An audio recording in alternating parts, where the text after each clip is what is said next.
I'm Silverpaw Reads, and this is Chapter 8 of Sontails Dreams Come True, Church of Chaos. Sonic hated having to put on fancy dress clothes.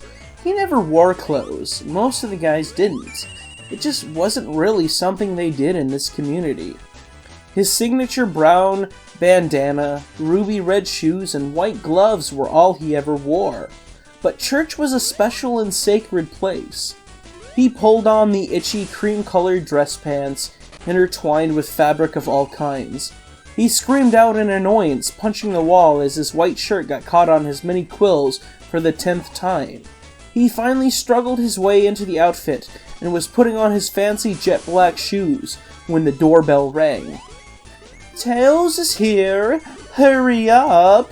his mother called from downstairs. Sonic quickly slipped on his shoes and hastened downstairs, jumping into the car that was beginning to back out of the driveway. "Morning!" Tails beamed, smiling his cute, innocent smile. He had well-fitted, sharp-looking black dress pants on with a navy blue top which mirrored his eyes. This made Sonic a bit nervous, as it fit well and made Tails look incredibly handsome, and slightly magical.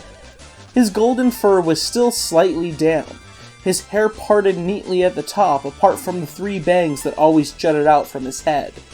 Sonic looked away, trying to bury his feelings while he was in the car with his parents. "You okay, darling? You look sick," his mother asked softly, worrying for her child. "He just needs to toughen up," Vector spat back, slamming his foot down on the accelerator as the car roared off into the distance towards the church. Sonic looked down. A depressive frown slowly crept over his face, darkening his facial features.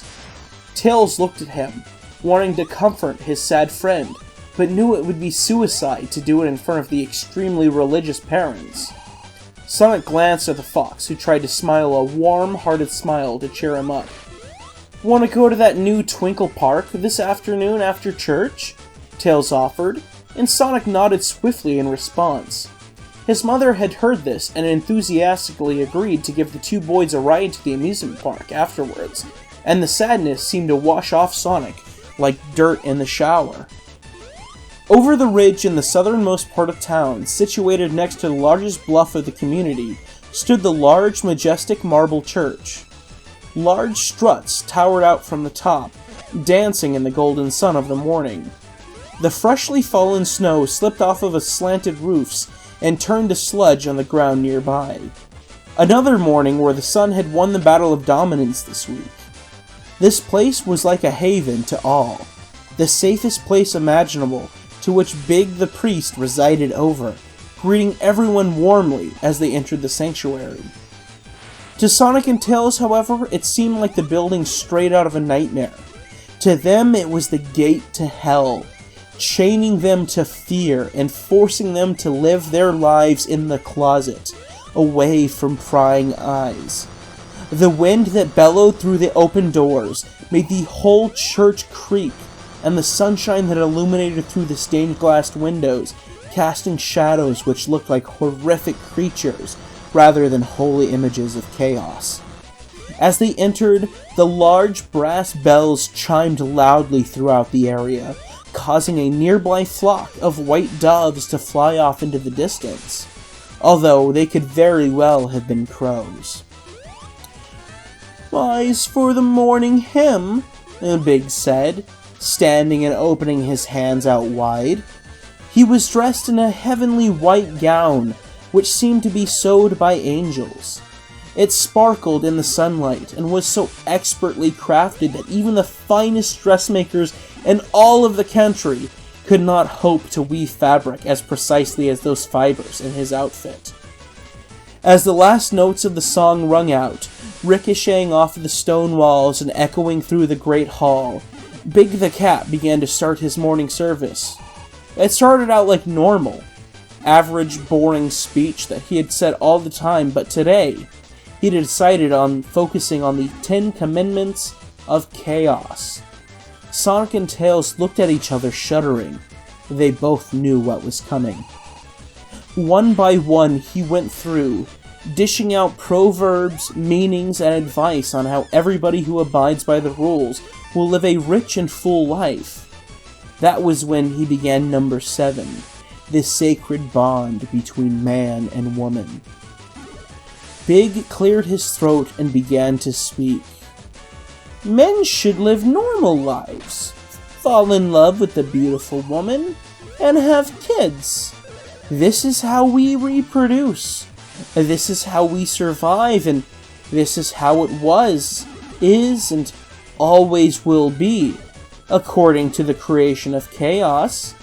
However, we have word that our neighbors up north no longer adhere to this sacred law, allowing males to be together and have sex. This is disgusting, horrible, and blasphemous. Chaos would spit on them and would never allow them to heaven for breaking the sacred rule. Lucky for us, if any of those... He shuddered slightly in disgust. Sick, infected individuals try to cross over to our borders, we have an excuse to execute them, as is the will of chaos. Therefore, none will ever desecrate our lands and pollute it with their filth. We will remain clean. Sonic and Tails looked at each other in horror, both gulping deeply in unison as the roar of cheering and clapping erupted from the crowd.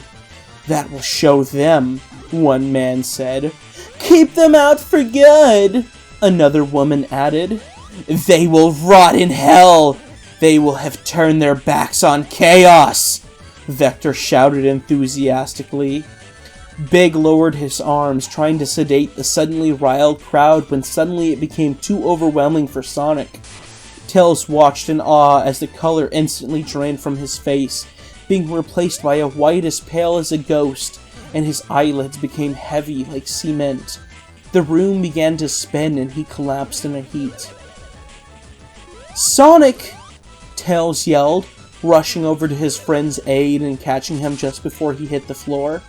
I told you he looked ill, his mother bellowed, Vector bending down and picking up her son. Sorry, Big, he's been quite sick lately, she apologized, dragging Sonic outside with Tails' assistant. No need to apologize. Viruses and sicknesses run rampant around wintertime. May chaos heal your child's ailments, he replied warmly.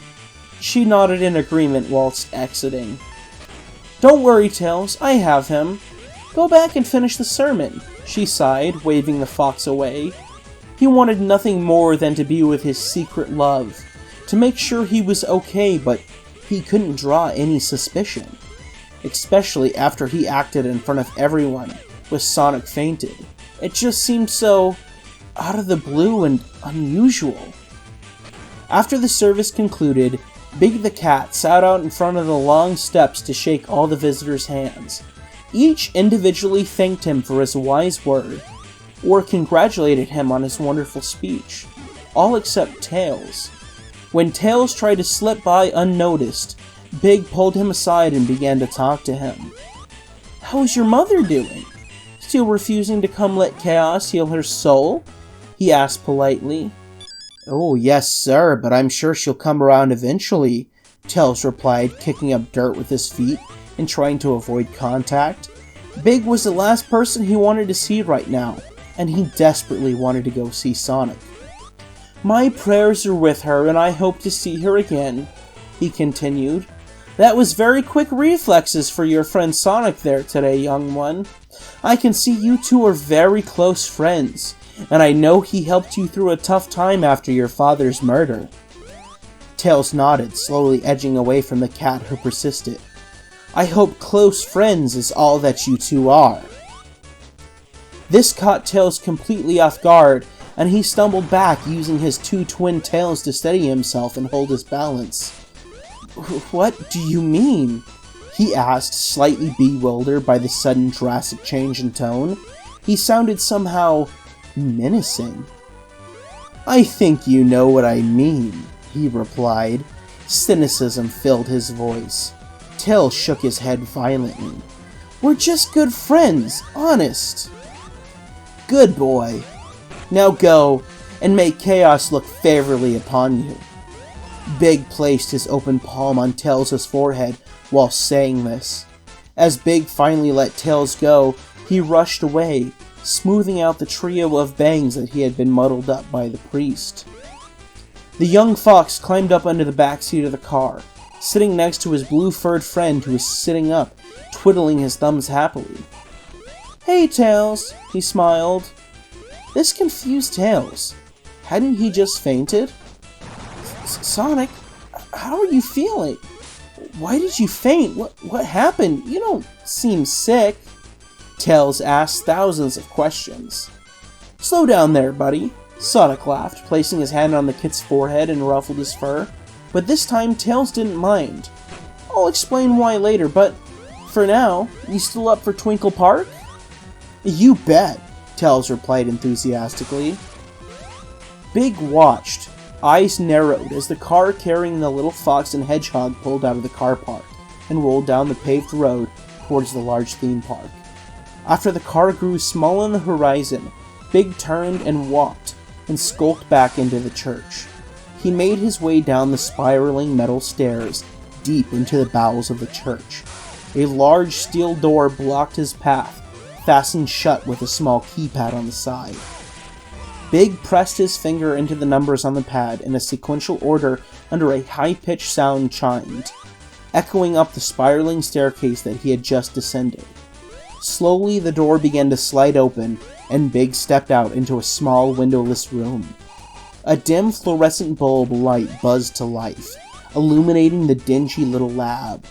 Metal shelves lined the wall of the room, hosting a variety of small gadgets, tools, and other instruments. A flat, long, metallic table was situated across the far wall. An assortment of tubes, beakers, and other glass containers sat atop the table, each hosting a different colored liquid, creating a wide rainbow inside the indicated beakers. "Now, let's get to work," Big smiled to himself. Alright, that's it for Chapter 8 of Sontails' Dream Come True. Be sure to like the video if you liked it, subscribe if you haven't already, and if you are subscribed, please hit that bell icon so you can be notified of every single video that I put out. Again, thanks for watching, and I hope you guys have an excellent rest of your day.